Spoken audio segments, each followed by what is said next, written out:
Հասարակության ձայնը մեր եթերում, հարթակ։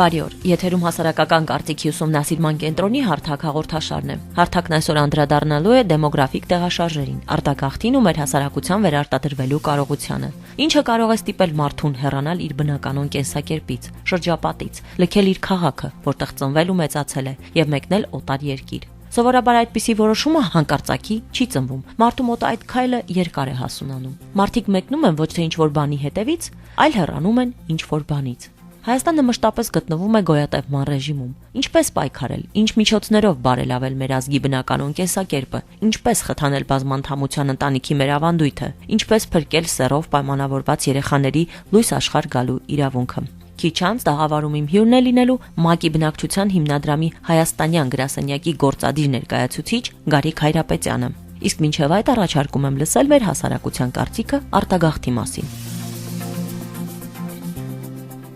Հայաստանում ընդհանրապես կա արտագաղթ։ Չինարեն էլ Հայաստանի մի մասնիկն է, կա արտագաղթ։ Երիտասարդությունը ապրել ստեղ միջոց չկա, որ ապրել։ Հետաբար ուզած պետք է գնա իր կյանքի, իր ապագայի մասին մտածի։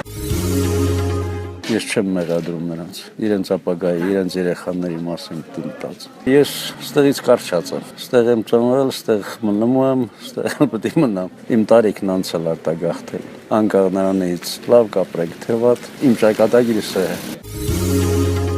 5 տարի արդեն հիմնական բնակչության մեծ մասը արտագաղթում է։ Տարբեր են խնդիրները։ Հիմնականում աշխատանք չունենալը, միջավայրի անկայուն վիճակը, արտագաղթի ամենագլխավոր պատճառը, որ մարդիկ չունեն ապրուստի գումար։ Ես Շինարի գյուղից եմ, իմ սովորելու տարիներին դպրոցում երեխաների քանակը բավականին մեծ էին։ Գոնե 13-ական, 15-ական աշակերտներ կար դասարաններում։ Այսօր մտել եմ դասարաններ, ընդհանրապես դասարանում 3, 4, 5 աշակերտներ են։ Երիտասարդի քեմը քաղաքի վրա բասկայտարի վրա մնացել մենք մեծ բաժարը աշխատանք չկա գյուղում։ Մի տղա ունեմ տենա նայել Ռուսաստան 10 թոր ունեմ բանը բայց մեկը միտեղ միտ։ Դատարկվում է մեր ընտիր Հայաստանը։ Ինձ թվում է սոցիալական վիճակից, ուրիշ ոչ մի բան։ Իմ տղես վարձով ապրում, բայց չի գնում, չի գնա։ Ու բոլորին ասում եմ՝ մի գնացեք, ուրեք թողնում ես երկիրը։ Ես ինքս զբաղվում եմ միգրացիայով 2002 թվականից եւ երբ որ ես այն ժամանակ ասում եի, որ վիճակը շատ բարդ է եւ դժվար է, իմ վրա գոլեգաները քմծիծաղով էին ընդունում։ Հիմա բոլորն են խոսում այդ միգրացիայի մասին, բայց եկեք ճիշտը ասենք, եթե այդ մարդիկ չգնան Հայաստանից, ինչ անեն, ստեղ մուրացկանություն անեն, աշխատանք կա որոշ չափով, բայց ինքը նորմալ չի վարձատրվում։ Այս երկրում ոչ մի օրենք չի գործում, մարդիկ ստիպված իրենց հայրենիք թողնում արտագաղթում են։ Այսօրվա դրությամբ ընտանիքս չեմ կարող պահել։ Ես հեռու չեմ գնա Ռուսաստան միայն։ Ես գնամ ժամանակավոր, մինչև երկիրը կանոնավորվի, որպեսզի կարողանամ կամ երկրում նորմալ ապրեմ։ Չի երևում, որ մարդ չի մնացի Հայաստանում։ Պատճառը շատ է, եւ սոցիալական, եւ անարդարություն։ Մանավանդ ջահելությունը, բոլորը գնում են, որովհետեւ աշխատանք չկա։ Հես տղես էլ դրսում է ապրում, ուզում է վերադառնա, բայց աշխատանք չկա։ Ես ուզում եմ, որ մեր գնացածները վերադառնան։ Սոցիալական խնդիրներն էլ։ Եթե ինվալիդը ստանում է 21000 թոշակ, ոնց կարա ինքը ապրի։ Որ ճանաչում եմ տեղում են, բայց ընդհանուր առմամբ հա իհարկե լքում են։ Պատճառը հոգեբանական, բացի տնտեսականը, մարդիկ հուսալքված են, որովհետև գնում են նաև այն մարդիկ, ովքեր որ ապահով են։ Իմ համար իմ հայրենիքը շատ թանկ է։ Հույս ունեմ, որ լավ կլինի ու մտադիր չեմ լքելու։ Իմ կարծիքով պետք չի մոռանալ, որ հայրենիքը որտեղ է գտնվում, որ սա մեր հարազատ տունն է։ Պայմանները այն երկրներում էլ են էս չի եղել, որ պայմանները բերեն ու ասեն հիանալի պայմաններ են։ Ինքներս պետք է ստեղծենք։ Մենք մտածենք այնպես, որ հիմա մեր հնարավորությունները սա է, ելնելով մեր հնարավորություններից կամած առաջ գնանք։ Ես կուզենայի գնայի աշխատեի, բայց վերադառնայի։ Ինչու ես պետք է ամբողջ կյանքս օտարության մեջ անցկացնեմ։ Միշտ լքել երբեք։ Շարունակվում է հասարակական կարծիքի ուսումնասիրման կենտրոնի հարթակ հաղորդաշարը։ Այս պահին իմ հյուրը ՄԱԿ-ի բնակչության հիմնադրամի Հայաստանի գրասենյակի գործադիր ներկայացուցիչ Գարիկ Հայրապետյանն է։ Բարի օր։ Շնորհակալ ենք մեր հրավերն ընդունելու համար։ Հաղորդման առաջին հատվածում փորձենք նշել փախուստի կամ զանգվածային արտագաղթի վիճակագրությունը։ Ինչ դինամիկա ունենք այսօր։ Փախուստ մի քիչ ծայրահեղական է երևի կոչվում, բայց այո, ունենք իհարկե բացասական դինամիկա։ Վերջի 10-12 տարիների ընթացքում ընդհանուր սահմանահատումների թվով, եթե մենք դիտարկենք, ապա տարեկան մոտավորապես 35,000 բացասական սալդո ունենք, այսինքն դեպի դուրս եւ դեպի ներս սահմանահատածների թիվը միշտ պակաս է, տարբերվում է 35,000-ով, այսինքն 35,000 մարդ չի վերադառնում Հայաստան։ Շատ է սա, թե քիչ, կարծում եմ, որ բավականին շատ է Հայաստանի բնակչություն ունեցող երկրի համար, դա փաստորեն մեր բնակչության 1%-ից ավելին է։ Այո, ունենք խնդիր, պետք է դա կոչել փախուստ կամ աղետալի։ Ես մի քիչ կվարանեի այդպես գնահատականներ դրան տալ, որովհետև կան պատճառներ եւ այդ 35,000-ը, քանի որ ընդամենը սահմանահատումների թիվն է, եւ մենք չգիտենք խորքային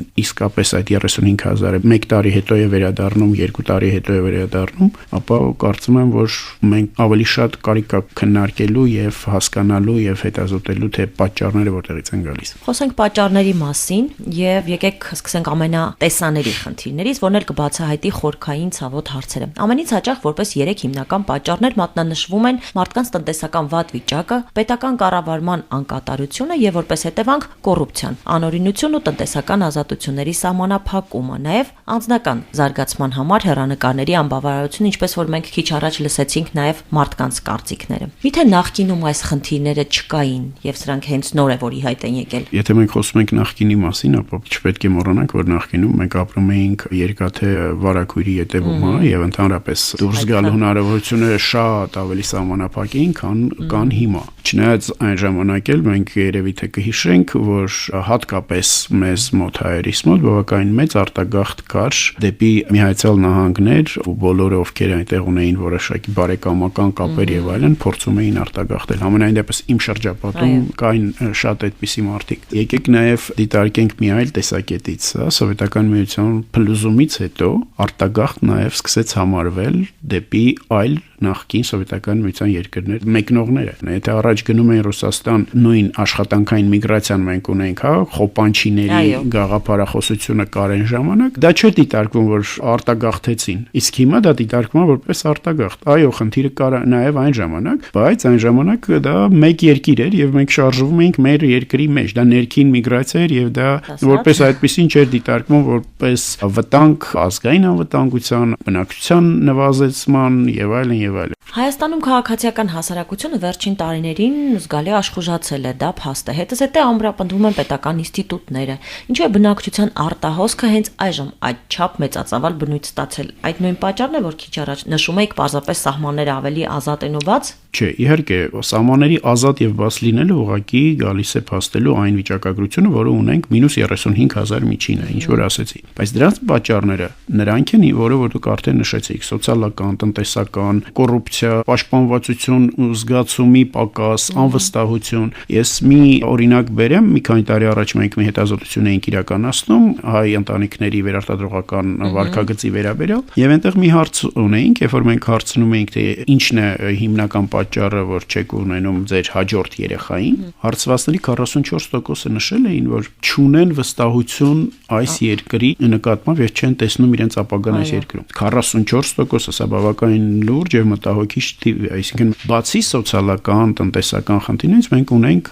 իրավունքի գերակայության խնդիրը։ Տեսեք, մենք խոսում ենք արտագաղթի մասին, խոսում ենք այն մասին, որ շատ-շատերը հեռանում են, բնակվում են ուրիշ երկրներում, բայց հաճախ Հայաստանից մեկնողները նոր վայրում ավելի վատ պայմաններում են ապրում, շատ հաճախ ենք նման դեպքերի հանդիպում։ Նաև երբեմն նրանց մեկնած երկրներում էլ չեն փայլում քաղաքական ազատությունների, արդարության, կոռուպցիա եւ օրենքների արկայության իմաստով։ Այստեղ պետք է հաշվի առնել ավելի գլոբալ փոփոխությունները ոչ այնքան Հայաստանում, որքան աշխարհում։ Դեպքերը իհարկե շատ են, երբ որ արտագաղթածները այնպես մի հատուկ փայլուն պայմաններում չեն հայտնվում։ տարբեր կարծիքներ եմ լսել նաև մեր հետազոտության հարցումներից եկող տվյալների հետ կապված։ Կան տվյալներ, որտեղ էլ լինի Հայաստանից լավ է, դա ծայրահեղականն է, բայց կա իրավիճակ մյուս ծայրահեղություն է, մարդիկ իսկապես վատ պայմաններում են գտնվում իրենց արտագաղթած վայրում եւ չունեն անգամ հնարավորություն վերադառնալու։ Դա էլ մի այլ ծայրահեղություն է։ Բայց մեջտեղում, եթե փորձենք այսպես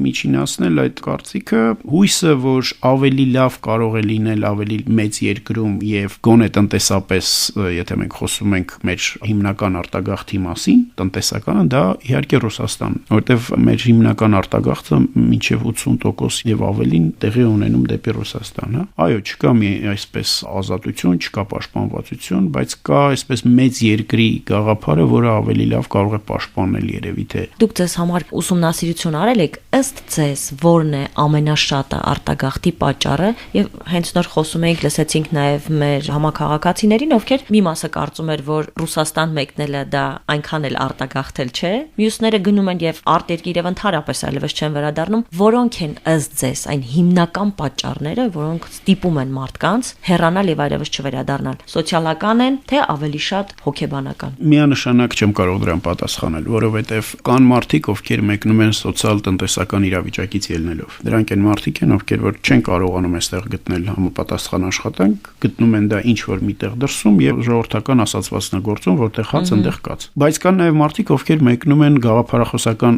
անհամաձայնություններից ելնելով, չգիտեմ, դուրս չի գալիս կառավարման ձևը, դուրս չեն գալիս կառավարիչները։ Ինձ թվում է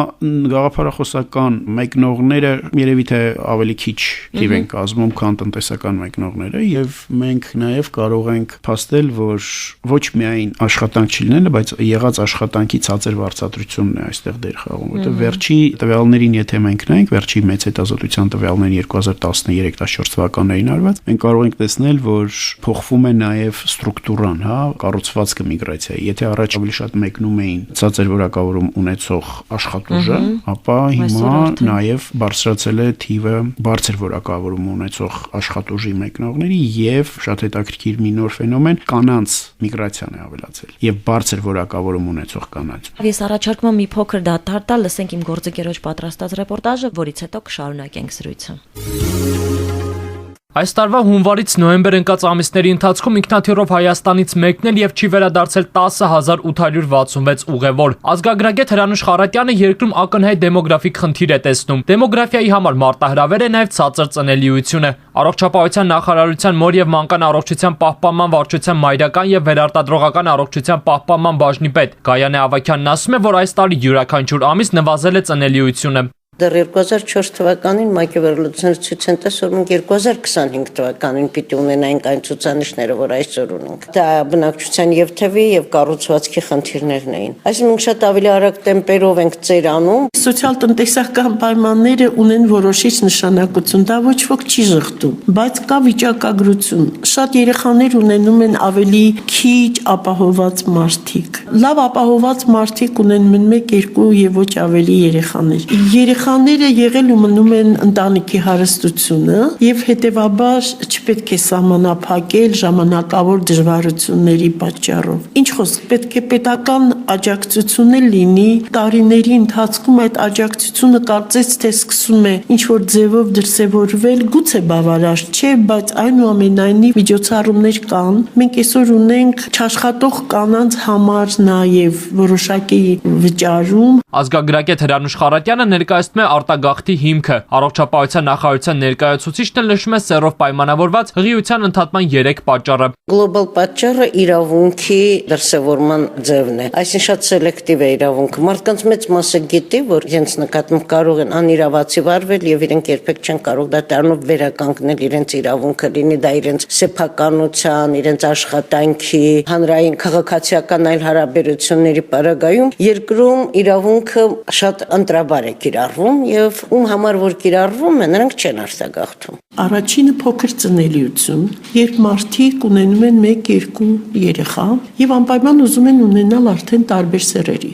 Երկրորդ պատճառը մեր միջավայրն է, որը միշտ գերապատվություն է տվել տղա երեխաներին։ Ասում են տղամարդը պետք է կյանքում տուն կառուցի, ծառ տնկի եւ տղա երեխա ունենա։ Սա երևի դարերից եկած միտում է, երրորդ պատճառն է բժշկական, այսինքն 93 թվականից 94 երբ սկսվեցին ներդնել տեխնոլոգիաներ, մասնավորապես գերձայնային հետազոտություն, դրական տեխնոլոգիան ունեցավ ինչ-որ բացասական հետևանքներ, որտեղ մարդիկ կարողանում են որոշել սեռը, քանի որ հղիության ընդհատումը մեր երկրում թույլատրվում է, մինչև 12 շաբաթական ժամկետը դիմում են հղիության արհեստական ընդհատման։ Եթե ամեն մեկը մեծ խոսելուց բացի բռնի որևէ մեկի ձեռքը եւ թույլ չտա, որ այդ աբորտը անի սեռով պայմանավորված, մենք միջավայրի փոփոխություն կունենանք։ Հաճախ Հայաստանից մեկնողները նոր վայրում ավելի վատ են ապրում, քան Հայաստանում։ Նաև երբեմն նրանց մեկնած երկրներն էլ չեն փայլում քաղաքական ազատությունների,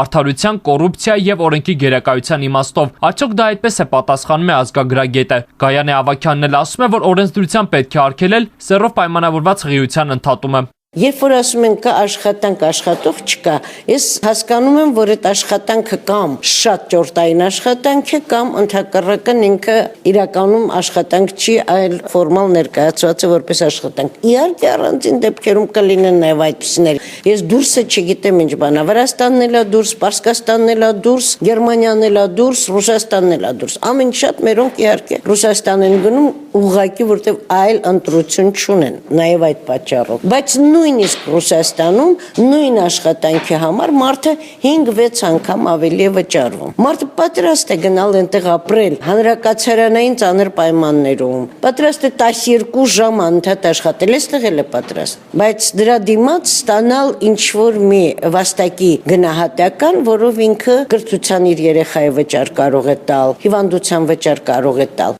Մենք ընդհանրապես աբորտներին ենք դեմ, ոչ միայն պտղի սեռով պայմանավորված, որովհետև այսօր արդեն 21-րդ դարի վերջում կինը պետք է կարողանա վերահսկել իր պտղաբերությունը եւ չունենա անցանկալի հղիություն, որ դիմի աբորտի։ Դրա համար հղիության արհեստական ընդհատման դիմող կնոջը ըստ օրենքի փոփոխության տրվելու է առնվազն 3 օր ժամանակ, որպեսզի ընտանիքը եւս մեկ անգամ մտածի արդյոք պետք է ընդհատվի հղիությունը թե ոչ, եւ իհարկե այդ ընթացքում անպայման ընտանիքի հետ պետք է աշխատանք արվի, ցույց տրվի աբորտի բացասական հետևանքները, ցույց տրվի, որ այնտեղ արդեն կենթանի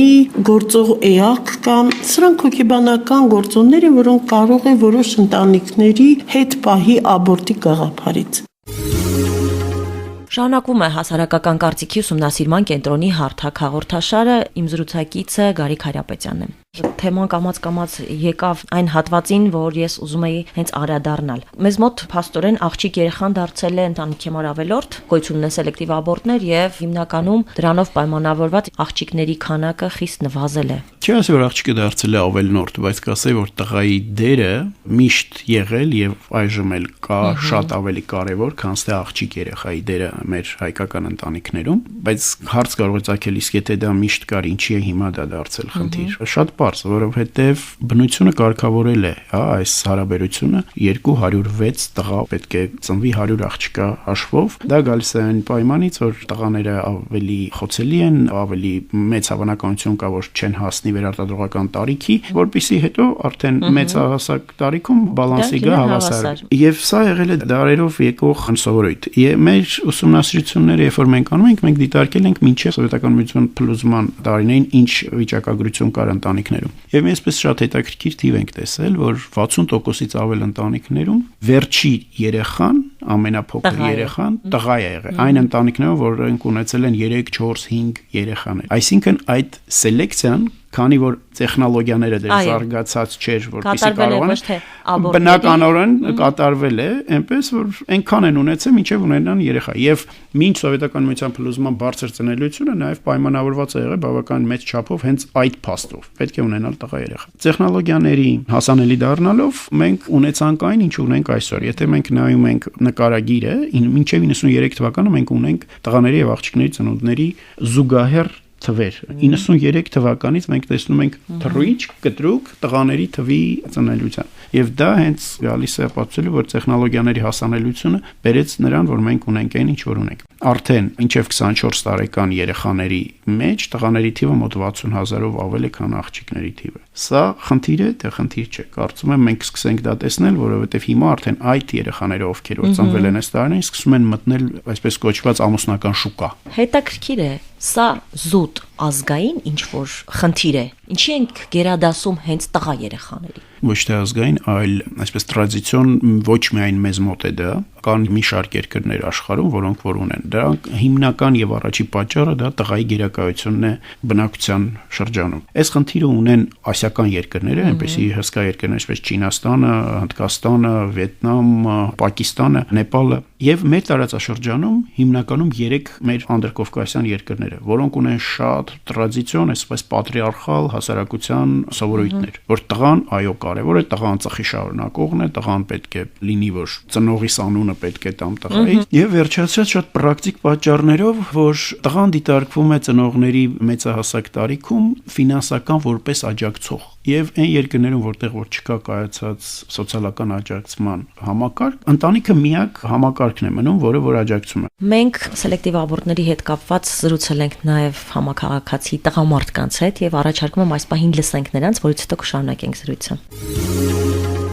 Տղաները պետք է որ հայրենիքը պաշտպանեն։ Հայրենիքը աղջիկ շատ է։ Ոնց կարելի է աղջկա համար աբորտ անել։ Մարդու այդ պրիրոդան չի կարելի փոխել։ Աստծո դեմ են իրանք գնում։ Ընդհանրապես այդ աբորտները պետքա վերանան։ Ես 2 երեխա ունեմ, 2 թոռ, բայց ավելի որ լիներ վաչեր ունեմ։ Այրս 7 երեխա է ունեցել։ Այսօր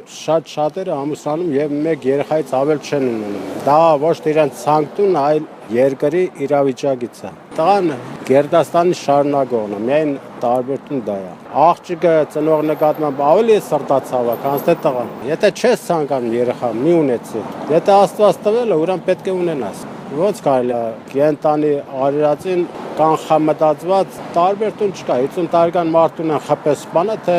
նոր ձևավորված երեխային դա հանցագործություն է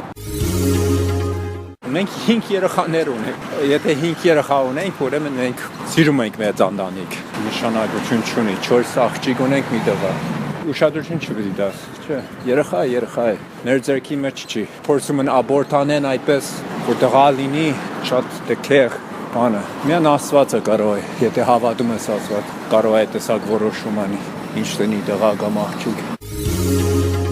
Ես ունեմ 3 երեխա եւ հենց ամուսնանալուց մենք ունեինք այդ ցանկությունը սերը նշանակություն չուներ չէ որ կյանքը Աստվածն է տալիս ես գտնում եմ որ ավելի մարդասիրական կլիներ երեխային ունենալ եւ նույնիսկ հանձնել մանկատուն քան վերացնել պաստորին սպանություն է դա որովհետեւ երեխային պետք է հնարավորություն տալ որ նա ծնվի ու կայանա կարելի է հանձնել երեխային որևէ ընտանիքին որը ուզում է բայց չի կարողանում երեխա ունենալ բայց ընդհատել դա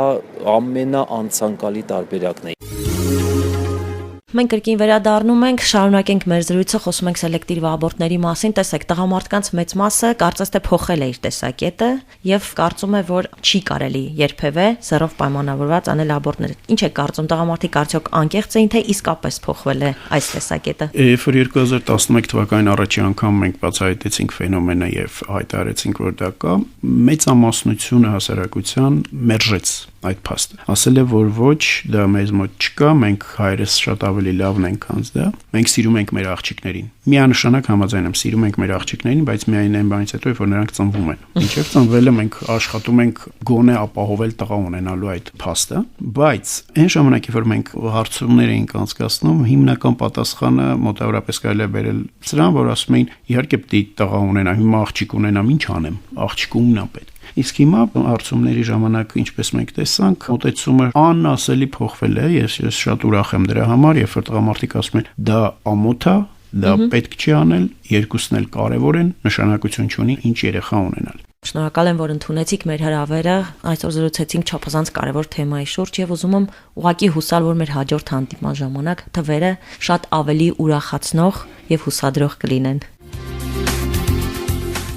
Նշենք, որ կա մարդկանց զգալի մի շերտ, որը չի պատրաստվում հեռանալ Հայաստանից։ Ավելին, բազմաթիվ են նախադեպերը, երբ մեկնածները վերադառնում են։ Նրանք չեն վախենում խնդիրներից, նրանք անտարբեր չեն։ Նրանք գիտակցում են, որ իրենց ու ազգի ճակատագիրը միևնույն բանն է։ Ավարտվեց հարթակի հերթական թողարկումը։ Ինչպես միշտ մենք կհանդիպենք հաջորդ շաբաթ կրկին ժամը 13-ին Հանրային ռադիոյի եթերում։ Ձեզ հետաքրքրող հարցերը կարող եք գրել Հասարակական կարծիքի ուսումնասիրման կենտրոնի Facebook-յան մեջին։ Եվ հիշեք, մենք կարևորում ենք յուրաքանչյուրի կարծիքը։